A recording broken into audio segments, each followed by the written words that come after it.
방송실 이쪽에 조명도 켜주세요. 이쪽 조명도 이쪽 서치로 왼쪽에 있어요. 됐습니다. 예, 우리 방송실도 오늘 대타입니다. 아기가 확진이라 가족이 격리하는 바람에 지금 또 대타로 들어왔습니다. 아마 제가 코로나 검사는 한 10번 가까이 한 것 같아요. 개인적으로도 했고 노회나 총회에서 어떤 모임이 있으면 반드시 하게끔 돼 있고요. 또 우리 권사님들하고 어디 다녀오다가 또 누가 밀접 접촉자를 해서 그 차로 그대로 권사님들하고 다 보건소 가서 단체로 하기도 하고 최근엔 또 치과 다니느라고 또 하기도 하고 한 10번 가까이 한 것 같은데 저는 또 한 번도 이렇게 안 나왔어요. 어떻게 보면 제가 제일 위험하지 않나요? 마스크를 벗고 주일날 1부, 2부 예배를 다 인도하는데 그러고 보면 여러분 우리가 또 어떤 상황에서 걸릴 수도 있고 또 어떤 상황에 있어도 내가 조심하면 안 걸릴 수도 있기 때문에 우리가 이제는 그걸 갖고 너무 판단할 필요도 없고 너무 또 두려워하고 너무 또 터부시하는 것도 큰 의미는 없을 것 같습니다. 제 생각에는 저도 올해 언젠가는 한번 지나가야 되지 않을까. 그래서 누구 말대로 한번 걸렸던 분들이 좀 부러워요. 이분들은 수포 항체를 가졌기 때문에 더 이상 검사가 필요하지 않습니다. 근데 안 걸린 사람들은 어떤 모임이나 이런 회의가 있으면 꼭 검사 받고 오라고 결과를 가져오라고 해서 근데 한번 걸렸던 사람은 자가격리 해제 문자만 보여주면 해결이 되더라고요. 그래서 하여튼 그런 시대가 되고 있습니다. 하여튼 여러분 또 이 새봄에 새로운 은혜들이 있기를 다시 한번 기도하고 축복합니다. 지난주에 세례 요한이 선포한 메시지에 대해서 말씀을 나누었습니다. 세례 요한이 선포한 메시지는 크게 세 가지입니다. 회개하라, 천국이 가까이 왔느니라, 그러므로 회개에 합당한 열매를 맺으라 였습니다. 오늘은 세례 요한의 사역, 특별히 세례에 대해서 그리고 세례의 의미에 대해서 말씀을 전하도록 하겠습니다. 요한은 세례를 베풀었습니다. 우리 오늘 본문 5절 6절 다 함께 읽도록 하겠습니다.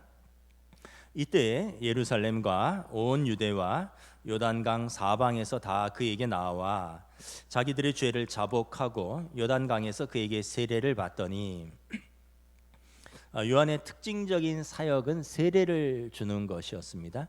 그래서 세례 요한은 세례가 그의 어떤 이름이나 성이 아니라 요한은 이름이고 그가 세례를 많이 베풀었다고 해서 그의 앞에 별칭처럼 세례 요한이라고 이렇게 붙이게 된 것입니다.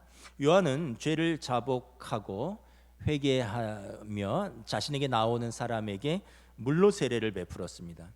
요한의 세례의 특징은 물이고요, 물세례고 그리고 이 특징은 회개의 물세례입니다. 누가복음 3장 3절의 말씀입니다.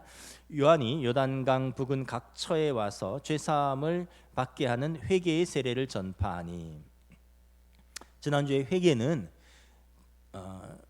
죄로부터 돌이켜 하나님께로 돌아서는 것이라고 했습니다. 이것이 회개예요. 그리고 이 회개의 의미로 정결케 씻는 예식을 통해서 회개를 결단하는 것입니다. 그래서 내가 마음으로 회개했다, 내가 하나님께 돌아섰다, 죄를서부터 하나님께로 방향을 돌아섰다, 그리고 이것을 이 예식을 통해서 결단하는 것입니다. 여러분, 손에 더러운 것이 묻으면 어떻게 하죠? 손을 씻죠. 예방의학에서 손만 잘 씻어도 대부분의 무슨 질병을 예방할 수 있다, 이렇게 말씀하는 걸 들었습니다. 특별히 요즘 같은 코로나 시대는 두 가지가 필수죠. 마스크 잘 쓰고 손 잘 씻는 것입니다. 그러면은 자신을 지킬 수가 있습니다. 그래서 요즘 아이들이 학교 갔다 오거나 그러면은 부모님들이 잔소리처럼 하는 말이 뭔가요? 손 씻어라, 손 씻어라, 샤워해라. 왜냐하면 이래야지 깨끗하게 자신을 유지할 수 있기 때문에 그런 것입니다.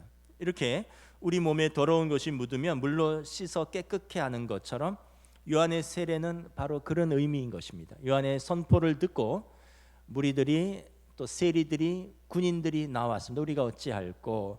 그래서 생각을 바꾸고 마음을 바꾸고 행동을 바꾸고 삶을 하나님께로 나아가기로 결단하는 의미에서 요한에게 나와 물로 회개의 세례를 받았던 것입니다. 이런 측면에서 엄격하게 말하면 요한의 세례는 완전한 세례가 아닙니다. 예수님 오시기 전에 예수님의 사역을 준비하기 위한 정결 예식인 것입니다. 죄의 고백과 더불어서 오실 메시아를 갈망하는 거룩한 삶의 헌신을 결단하는 예식인 것입니다. 그러니까 요한의 세례는 예비의 세례인 거죠. 예수님이 오시기 전에 죄를 씻고 회개하는 의미의 세례입니다. 그러면서 세례 요한은 이후의 세례에 대해서 말씀합니다. 예수님의 세례죠. 우리 11절 함께 봉독하도록 하겠습니다. 나는 너희로 회개하게 하기 위하여 물로 세례를 베풀거니와 내 뒤에 오시는 이는 나보다 능력이 많으시니 나는 그의 신을 들기도 감당하지 못하겠노라. 그는 성령과 불로 너희에게 세례를 베푸실 것이요. 요한은 말합니다. 나는 아무것도 아니다. 나는 내 뒤에 오시는 분의 신발끈을 풀기에도 부족한 사람이다. 그러면서 내 세례는 나는 이 요단강 물로 세례를 주지만 이건 그냥 죄를 씻는 회개일 뿐이요.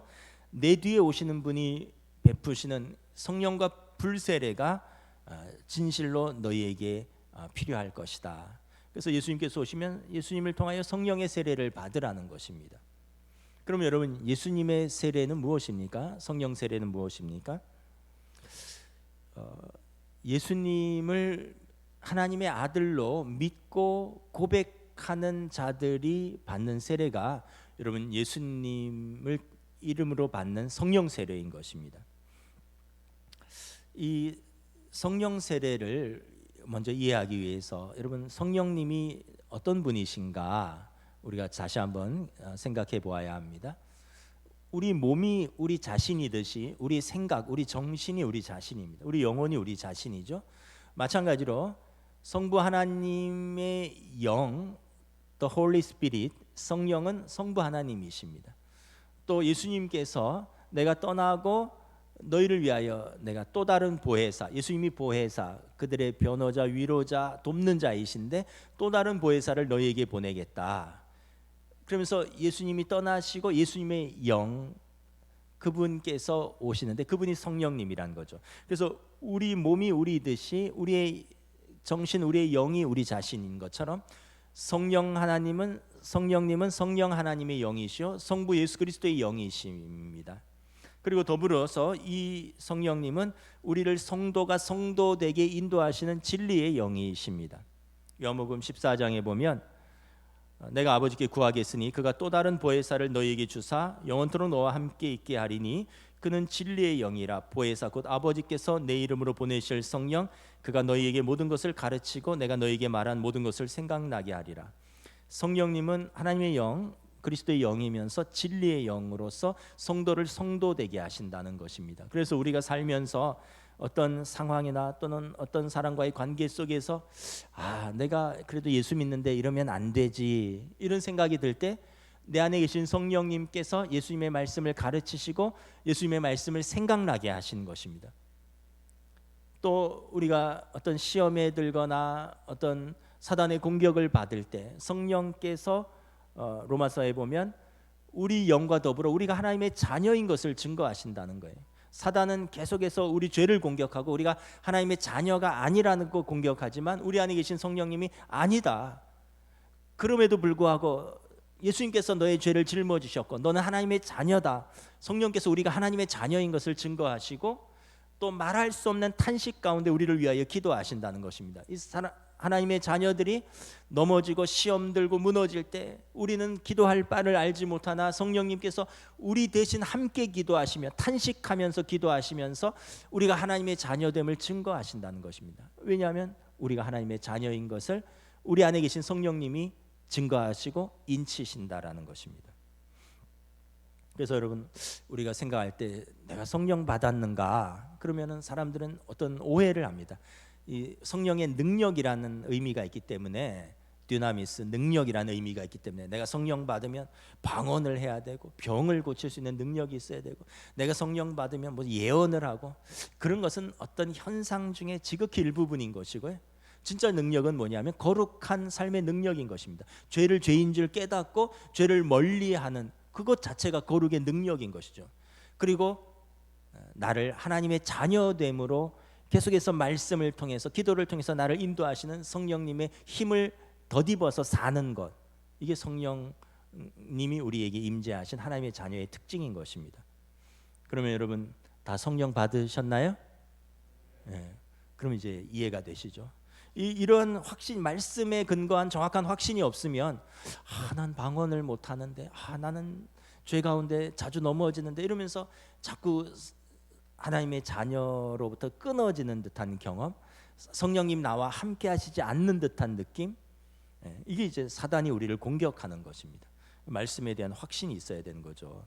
그래서 성령 세례는 예수님을 하나님의 아들로 인정하고 그분을 나의 구원자로 고백하고, 그래서 예수님의 이름으로 세례를 받고 성부 성자 성령 하나님을 내 삶의 중심으로 모시고 살기를 결단하는 모든 자에게 주시는 선물인 것입니다. 그래서 우리는 그러한 고백으로 세례를 받았으면 모두 성령 세례를 받은 것입니다. 사도행전 2장 37절 38절에 보면 성령이 우리 가운데 임재하시는 조건 세 가지를 말씀합니다. 그들이 이 말을 듣고 마음에 찔려 베드로와 다른 사도들에게 물어 이르되, 형제들아 우리가 어찌할꼬 하거늘 베드로가 이르되, 너희가 회개하여 각각 예수 그리스도의 이름으로 세례를 받고 죄 사함을 받으라. 그리하면 성령의 선물을 받으리니. 성령님이 우리 가운데 선물로 임재하시는 조건은 세 가지죠. 회개하여 죄 사함을 받는 것입니다. 두 번째는 예수를 그리스도로 나로의 구원자로 영접하는 것입니다.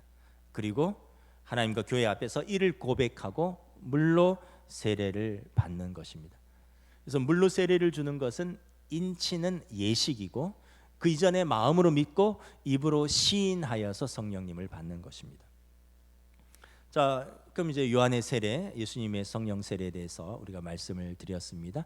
세례의 또 다른 좀 신학적인 의미는 무엇일까요? 세례는 물을 뿌리거나 아니면 물에 잠그는 형태로 진행됩니다. 우리 장로교에서는 물을 이렇게 뿌립니다. 우리 세례식 할 때 제가 성부, 성자, 성령의 이름으로 세례를 주노라. 목사의 권위가 아니라 목사에게 주신 그 직임으로 예수님의 이름으로, 하나님의 이름으로, 성령님의 이름으로 세례를 주는 것이죠. 그런데 침례교는 몸을 완전히 물에 푹 잠깁니다. 그래서 침례교회는 어떤 때는 막 강변에 가서 하기도 하고요. 또 각 교회마다 작게는 2-3명이 들어가는 침례탕이 있거나, 크게는 여러분 교회 마당에 좀 연못처럼 탕이 있어서 침례를 할 때 탕에 물을 채우고 침례를 하기도 합니다. 엑스폴로 74인가요? 예전에 그 한국에서 미사리 강변에서 뭐 1만 명 동시 침례 이렇게를 한 적도 있었죠. 그래서 침례교는 세례 요한을 침례 요한이라고 부릅니다. 침례 요한. 근데 똑같은 의미인 겁니다. 영어로 baptize인데 뜻은 뭐냐면 물로 씻어 정결하게 하다라는 의미입니다. 그것을 우리는 세례로 번역하고 침례교는 침례로 번역하는 것이죠. 근데 여러분 생각해 보세요. 물이 없는 지역도 있거든요. 사막에서. 그러면 어떻게 침례를 주겠습니까? 그래서 여러 가지 상황에 따라서 여러분 개척교회가 침례탕을 어떻게 마련할 수 있겠습니까? 여러 가지 상황 속에서 그래서 우리 장로교는 세례를 주는데, 물에 푹 잠근다고 성령 충만해지고 물을 조금 뿌린다고 해서 성령이 조금만 임하시는 건 아니죠. 그러나 예수님 당시에는 요단강에서 몸을 물에 완전히 잠궜습니다. 여러분 세례를 받기 위해서 물을 몸에 잠글 때 어떻게 할까요? 눈을 감고 숨을 멈춥니다. 이것은 그리스도와 함께 장사됨, 그리스도와 함께 죽는 것을 의미하는 것입니다. 세례는 예수 그리스도와 함께 죽는 것입니다. 뭘 죽을까요? 죄에 대해서 죽는 것입니다. 우리의 옛 생활에 대해서 죽는 것입니다. 로마서 6장 2절부터 4절 말씀입니다. 죄에 대해서 죽은 우리가 어찌 그 가운데 더 살리요? 무릇 그리스도와 합하여 세례를 받은 우리는 그의 죽으심과 합하여 세례를 받은 줄을 알지 못하느냐? 그러므로 우리가 그의 죽으심과 합하여 세례를 받음으로 그와 함께 장사되었나니. 그래서 여러분 예수님이 십자가에서 죽으실 때 우리 죄를 짊어지시고 죽으셨고요. 우리는 세례를 받음으로 숨을 멈추고 눈을 감고 잠시 죽는 그 경험을 통해서 주님과 함께 우리 죄를 십자가에 못 박는 것입니다. 그래서 성도는 세례 받을 때 십자가에 죽으신 그리스도와 함께 우리 정과 욕심을 십자가에 못 박습니다 라는 고백을 하는 것입니다. 또 세례의 의미는 무엇입니까? 이제 그리스도와 다시 함께 사는 것을 의미하는 것입니다. 그럼 침례하려고 물속에 넣었다가 계속 가만두면 어떻게 되나요? 죽죠. 다시 끄집어내죠. 요단강에 들어간 사람을 계속 물에 두지 않습니다. 그러면 진짜 죽기 때문에 그렇습니다. 다시 일으키는데, 다시 일으킬 때는 어떻게 합니까? 눈을 뜨고 숨을 쉬는 것입니다. 이것은 그리스도와 함께 다시 사는 것, 새 생명을 얻는 것을 상징하는 것입니다. 로마서 6장 4절 말씀입니다. 그러므로 우리가 그의 죽으심과 합하여 세례를 받음으로 그와 함께 장사되었나니 이는 아버지의 영광으로 말미암아 그리스도를 죽은 자 가운데 살리심과 같이 우리로 또한 새 생명 가운데서 행하게 하려 함이라. 예수님이 죽으셨지만 하나님께서 그 영광스럽게 그분을 3일 만에 살리신 것처럼 우리도 또한 세례를 통하여 그리스도와 함께 살고 영원토록 그분과 함께 살 것을 우리가 확인하는 예식인 것입니다. 예수님이 십자가에 죽으시고 아리마대 사람 요셉의 무덤에 있었는데 계속 거기 계신 것이 아니라 사흘 만에 부활하시고 사망 권세를 이기시고 다시 사시고 승천하셨습니다. 성도는 세례를 받을 때 우리도 그리스도와 함께 부활할 것입니다. 주님이 부활의 첫 열매가 될 것이고 우리는 그에 뒤따르는 부활의 열매가 될 것입니다. 그리고 우리는 이 땅에서 살지만 몸은 그대로지만 그리스도와 함께 새로운 피조물로서 사는 것입니다. 그런즉 누구든지 그리스도 안에 있으면 새로운 피조물이라 이전 것은 지나갔으니 보라 새 것이 되었도다. 그래서 우리가 예수를 그리스도로 영접하고 세례를 받으면서 바뀌는 건 외적으로 바뀌는 건 아무것도 없습니다. 그러나 내면이 새로워지는 것입니다. 인격, 성품, 우리의 삶의 가치관, 우리의 세계가 이제 변화되어서 새롭게 되는 것입니다. 성령의 열매가 맺히기 시작하는 것입니다. 오직 성령의 열매는 사랑과 희락과 화평과 오래 참음과 자비와 양선과 충성과 온유와 절제니 이 같은 것을 금지할 법이 없느니라. 그리스도 예수의 사람들은 육체와 함께 그 정욕과 탐심을 십자가에 못 박았느니라.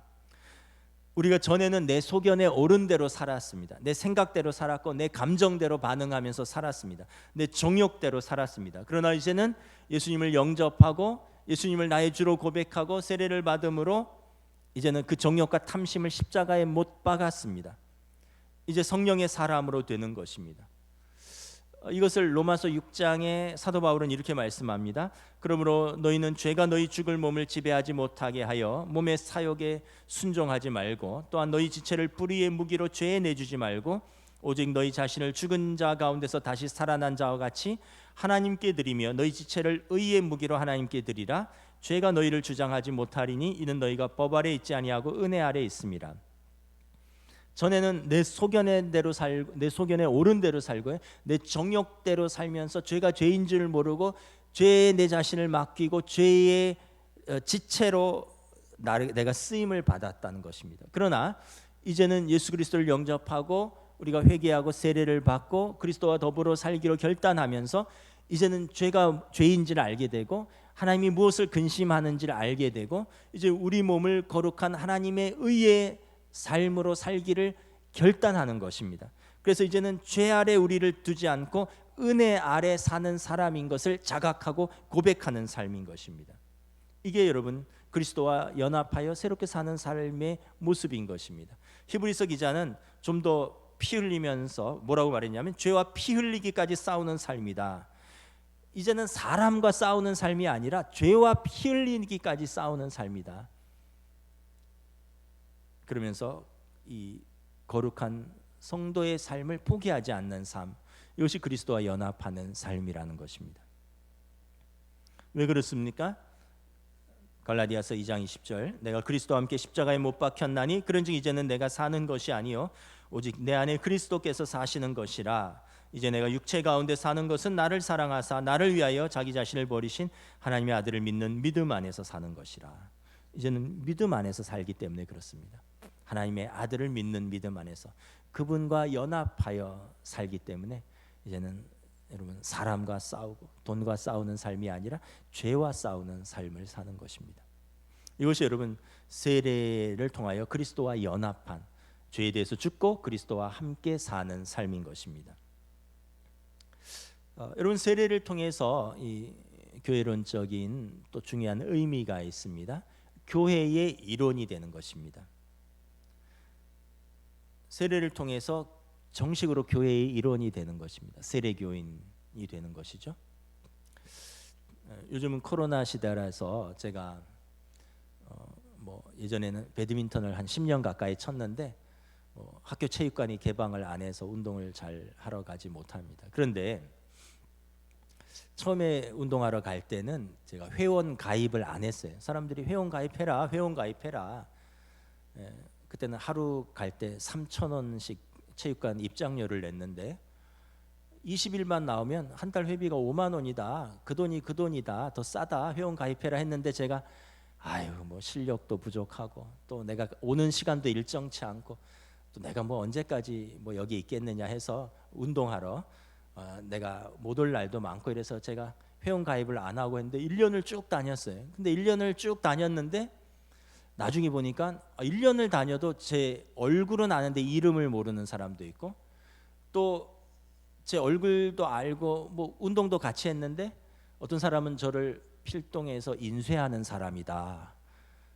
또 어떤 사람은 나한테 그 출판물이나 그 홍보 쪽에 있나 보다. 그러면서 나보고 명함 파줄 수 있냐고 그렇게 묻는 분도 있고 그래서 이게 나를 모르는구나. 그래서 회원 가입을 했어요. 근데 회원 가입을 하게 된 결정적인 이유는 자기들끼리 단톡방도 있고 그래서 소식도 주고받고 또 회원들끼리는 시합도 열고 경품도 주고 여러 가지를 하는 거예요. 근데 저는 회원이 아니니까 그 사람들이 뭐라 그러냐면 게스트라고 하더라고요. 게스트. 저는 손님인 거죠. 그러니까 게스트는 정식 회원이 아니기 때문에 그 회원으로서 누릴 수 있는 권리 또 거기에 참여할 수 있는 대회 이런 것에 제한이 있던 것이었죠. 그래서 저도 회원으로 가입했습니다. 여러분 마찬가지입니다. 어떤 분이 교회를 다녀요. 열심히 다녀요. 10년을 다녔어요. 이름도 알고 얼굴도 아는데 여러분 그러나 세례를 받지 않고 교인으로 등록을 하지 않으면 우리 교회 교인은 될 수 없습니다. 공적으로 교회에서 세례를 통해서 믿음을 고백해야 되고 그리고 공적으로 교인 등록 절차를 거쳐야지 본교의 교인이 되는 것입니다.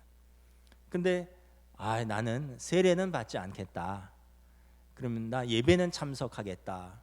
그러면 10년을 평생을 다녀도 교인은 될 수 없습니다. 왜냐하면 세례를 통해서 예수 그리스도를 내 입으로 시인하고 그리고 공적인 교회 공동체 안에서 인침을 받아야 하기 때문에 그런 것입니다. 그래서 교회법에 따라서 세례를 받아야지만 공식적으로 교회의 일원이 되고 그리고 교인으로서의 권리와 의무가 주어집니다. 그럼 교인의 권리가 무엇입니까? 제가 교단법에 근거해서 몇 가지를 설명드리겠습니다. 첫째는 성만찬에 참여할 수 있는 권리인 것입니다. 여러분 우리가 생각할 때 그게 중요하냐? 조그만 떡 먹고 조그만 잔 마시는데 근데 이것은 조그만 떡과 잔이 아니라 예수 그리스도의 우리를 위해 하신 사심, 우리를 위하여 죽으심, 우리를 위하여 부활하심을 기념하는 것입니다. 예수님께서 잡수시기 전날 밤 제자들과 함께 마지막 만찬을 하시면서 성찬식을 제정하셨습니다. 이 떡을 받으라. 이 떡은 너희를 위하여 찢기는 내 몸이라. 이 잔을 마시라. 이 잔은 너희를 위하여 흘리는 내 피 곧 새 언약의 피니라. 그러므로 너희가 이 떡을 먹고 마시면 나를 기념하라. 교인은 여러분 성도는 주님의 오심과 주님의 죽으심과 주님의 부활하심을 성찬을 통해서 참여하고 경험하고 나누고 기념하는 것입니다. 말씀드린 대로 이제 총회 헌법이 개정되어서 유아 세례 교인들도 아동 세례 교인들도 이제 세례 받은 모든 교인은 주의 성찬에 참여할 수 있게 되었습니다. 그래서 여러분 교회에서 징계를 받으면 징계 중에 하나가 성만찬 참여 금지라는 징계가 있습니다. 이분은 이러한 죄가로 인하여 당회에서 1년간 성만찬 참여를 금지합니다. 그러면 이것은 초대교회에서는 엄청난 징벌이었습니다. 주님의 떡과 잔에 참여할 수 없는 것, 이것만큼 큰 징벌이 없었습니다.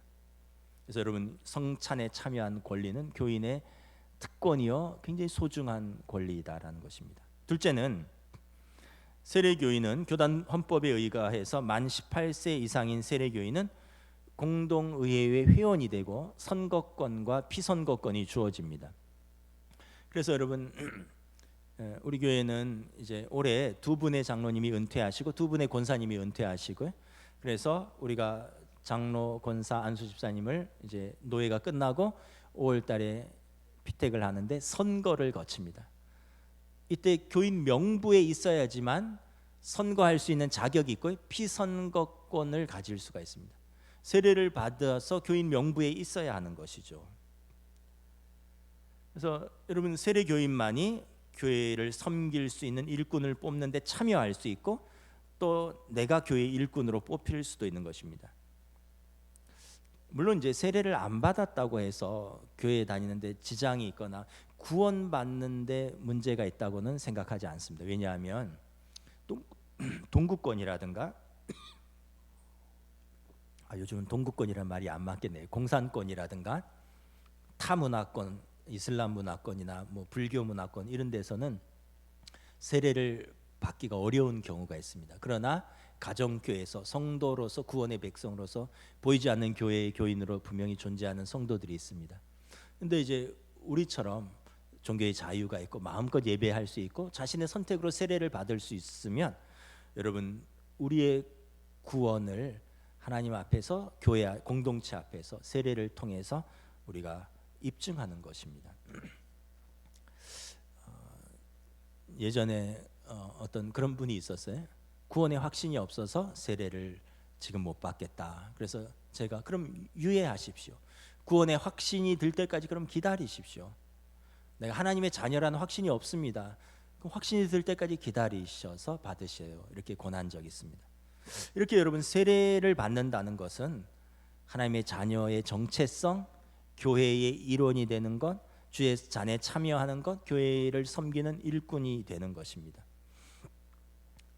여러분, 교인의 권리가 있지만 의무도 있습니다.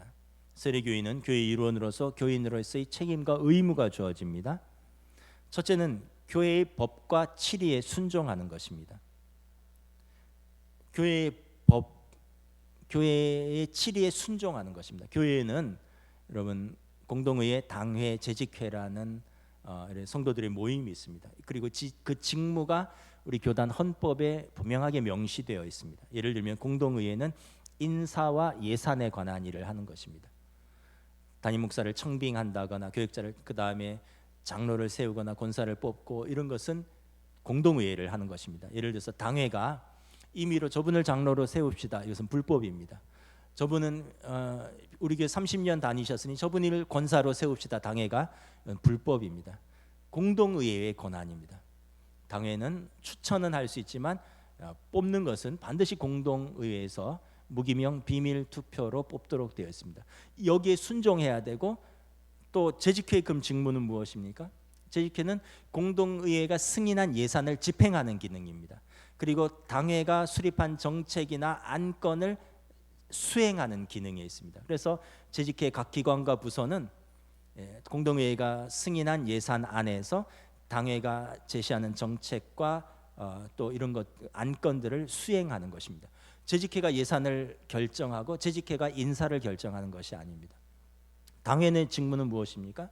당회의 직무는 우리 교단은 대의 민주주의입니다. 세례교인, 성년 세례교인 30명당 1명씩 당회원을 뽑을 수 있고 그분들에게 권한을 위임을 해 주었습니다. 그래서 당회는 예배를 주관하고 성만찬 세례를 주관하고 성도들의 영적이고 신령한 삶을 돕도록 모든 정책들을 수립하고, 그리고 이제 때로는 이제 그 교회의 그 어떤 법과 치리를 집행해 나가는 그런 기관인 거죠. 교단 법에 따라서 뭐 재판도 하고 뭐 이런 여러 가지 기능이 있습니다. 그래서 이런 것들은 다 자기의 직무가 고유한 직무가 있고 그리고 고유한 여기에 대한 순종이 있어야 되는 것이죠. 재직회가 당회 직무를 침범해서도 안 되고 당회가 공동의회 직무를 월권해서도 안 되는 것입니다. 또한 교인의 의무는 이렇게 교회의 법과 치리에 순종할 뿐만 아니라 예배와 봉사와 헌금의 의무가 있습니다. 하나님의 백성으로서 예배는 여러분 성도의 특권이자 의무입니다. 코로나 시대에 어쩔 수 없이 교회가 비대면으로 예배를 드렸던 적도 있습니다. 또 어떤 지병이 있거나 기저질환자이기 때문에 또 어쩔 수 없이 또 가정에서 지금도 예배를 드리는 분들도 있습니다. 그러나 여러분 내가 드릴 수 있는 건강이 되고 여건이 되면 힘써서 예배를 드리는 것은 성도의 특권이자 의무인 것입니다. 한국 교회가 지금 각 총회적으로 통계를 지금 2년간 뽑았는데 코로나 이후로 교인들이 최소 20%, 많은 교회는 50% 출석 인원이 감소했다, 이런 보고가 있습니다. 저희 교회도 지금 이제 공동의회를 선거를 위한 공동의회를 앞두고 지금 이렇게 교인 명부를 파악하고 있는데 실종 교인이 약 30명 가까이 이릅니다. 실종 교인이라는 의미는 우리 교단 법으로 6개월 이상 당회에 정당한 사유를 보고하지 않고 불출석하면 실종 교인입니다. 정당한 사유는 무엇이냐면 군복무하는 청년들, 또 유학 중인 학생들, 또 장기 출장 중인 회사원들, 그리고 질병으로 병원이나 가정이나 시설에 있는 분들, 정당한 사유입니다. 이러한 보고 없이 그냥 코로나라서요 라고 안 나오면 6개월 이상 되면 교인의 직무, 권리가 정지됩니다. 투표를 할 수가 없습니다. 6개월 이상이 되면. 그리고 1년이 되면 실종 교인이 됩니다.